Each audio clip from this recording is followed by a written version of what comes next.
اور چونکہ میری بیوی ہندو ہے، میں مسلمان ہوں، نہ میں مذہبی ہوں نہ وہ، اور ہمارے بچوں کو ہر مذہب کے بارے میں بتایا گیا ہے، انہیں یہ نہیں بتایا گیا کہ تم اس مذہب کے ہو۔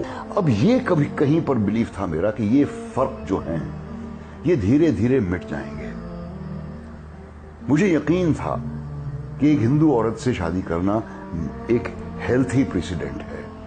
میں اسے کفر نہیں مانتا۔ میری والدہ نے بھی مجھ سے پوچھا جب ہماری شادی ہونے والی تھی کہ کیا تم رتنا سے ایمان لاؤ گے؟ میں نے کہا آپ مذہب بدلنے کی بات کر رہی ہیں، میں نہیں اس کا مذہب بدلوں گا۔ تو انہوں نے کہا ہاں صحیح ہے، مذہب کیسے بدلا جا سکتا ہے؟ اب میری امی جو بنا پڑھی لکھی تھی، ایک بہت ہی آرتھوڈاکس قسم کے گھر میں ان کی تربیت ہوئی تھی، 5 وقت کی نمازی تھیں، زندگی بھر انہوں نے پورے روزے رکھے، حج بھی کیا، سب کچھ، لیکن انہوں نے تک یہ کہا کہ جو باتیں تمہیں بچپن میں سکھائی گئی انہیں بدل کیسے سکتے ہیں؟ مذہب بدلنا بالکل ٹھیک نہیں ہے۔ اچھا سوال ہے کہ اگر ایک مسلمان لڑکا ہندو لڑکی سے شادی کرتا ہے تو کیا وہ مسلمان لڑکا ہندو کے گھر میں جا کے نماز پڑھ سکتا ہے، اور کیا وہ لڑکی مسلمان کے گھر میں پوجا کر سکتی ہے؟ سب سے پہلے کچھ شرائط ہے ہر چیز کے۔ آپ اگر گاڑی رکھیں گے اور گاڑی کا ایک پہیہ رکھیں گے، سائیکل کا ایک پہیہ رکھیں گے، ٹریکٹر کا، تو گاڑی چلیں گی کیا؟ یا چاروں سائیکل کر دو یا چاروں ٹریکٹر کر دو۔ اسی لیے قرآن کی آیت ہے سورہ بقرہ کی سورہ نمبر 2 آیت نمبر 221 میں اللہ تعالیٰ فرماتے ہیں کہ آپ مشرکہ سے شادی نہیں کر سکتے جب تک وہ ایمان نہ لائے۔ مطلب جو غیر مسلم ہیں اور شرک کر رہی ہے اس سے آپ شادی نہیں کر سکتے جب تک وہ ایمان نہ لائے۔ اور ایک ایمان لانے والی عورت چاہے کتنی بھی بدصورت ہو وہ ایک مشرکہ سے بہتر ہے۔ اور آگے آیت کہتی ہے کہ لڑکیاں مشرک لڑکے سے شادی نہیں کر سکتی جب تک وہ ایمان نہ لائے۔ ایک مومن آدمی چاہے کتنا بھی بدصورت ہو وہ بہتر ہے بنسبت جو شرک کرتا ہے۔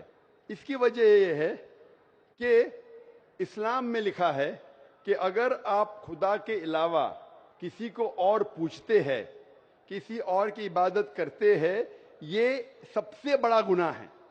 اور اللہ تعالیٰ فرماتے ہیں سورہ نساء میں سورہ نمبر 4 آیت نمبر 48 میں، اور سورہ نساء سورہ نمبر 4 آیت نمبر 116 میں، کہ اللہ سبحانہ و تعالیٰ اگر چاہے تو کوئی بھی گناہ کو معاف کر سکتا ہے، لیکن شرک کو کبھی نہیں معاف کرے گا۔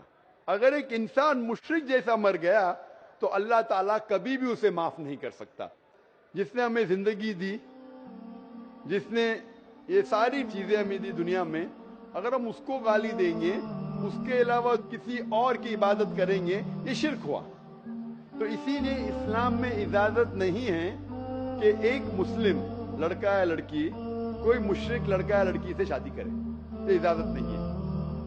جہاں تک کہ سوال ہے کہ ایک عام مسلمان ہندو گھر میں نماز پڑھ سکتا ہے، اگر اس کے سامنے کوئی مورتی نہیں ہے تو وہ نماز کہاں بھی پڑھ سکتا ہے اگر جگہ صاف ہے۔ اسی لیے شادی کے لیے شرط ہے کہ دونوں کا ایمان ہو۔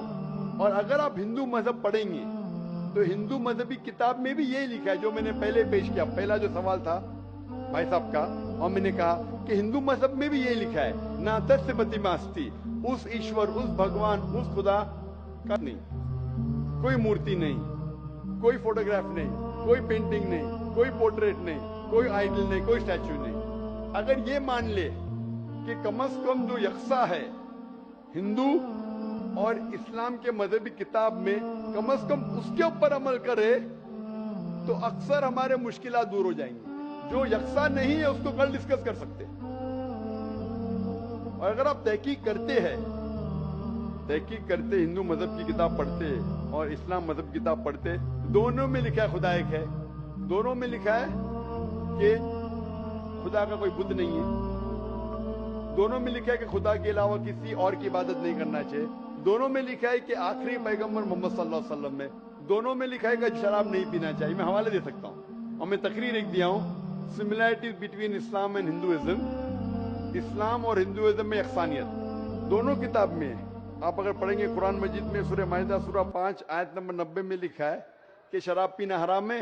اب Manusmriti chapter number 9 verse number 225 پڑھیں گے, اس میں لکھا ہے کہ شراب پینا حرام ہے.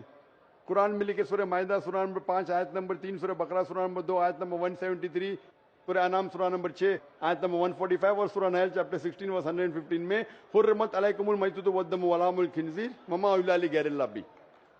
کیا آپ کے لیے حرام ہے مرا ہوا گوشت, خون, سور کا گوشت اور وہ کھانا جس کے اوپر اللہ کے علاوہ کسی اور کا نام لیا گیا ہے. آپ اگر ہندو مذہبی کتاب پڑھیں گے اس میں بھی لکھا ہے کیا سور کا گوشت کھانا حرام ہے. اگر آپ تحقیق کریں گے کافی یکسانیت ہے.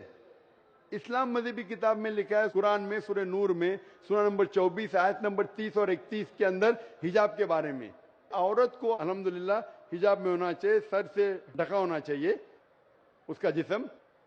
آپ اگر ہندو مذہب کتاب پڑھیں گے رگ وید بک نمبر 8 میں لکھا ہے اور رگ وید بک نمبر 10 میں بھی لکھا ہوا ہے کہ عورت کو اپنے سر کے پلوں کو ڈالنا چاہیے چہرے پہ کرنا چاہیے.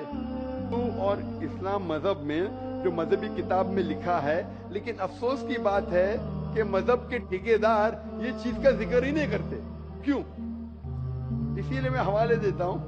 میں کوئی عالم نہیں ہوں, میں کوئی پنڈت نہیں ہوں, میں اپنے آپ کو طالب علم کہتا ہوں, لیکن میں ہمیشہ حوالہ دیتا ہوں. تو کسی کو بھی شک ہے, کسی کو بھی شبہ ہے تو گھر پہ جا کے چیک کر سکتا ہے, یا انٹرنیٹ پہ جائیے, آپ ٹائپ کرو, وید بھی انٹرنیٹ کے اوپر ہے, قرآن بھی انٹرنیٹ کے اوپر ہے, ٹائپ کرو, ریفرنس ٹائپ کرو, آپ کو حوالہ مل جائے گا.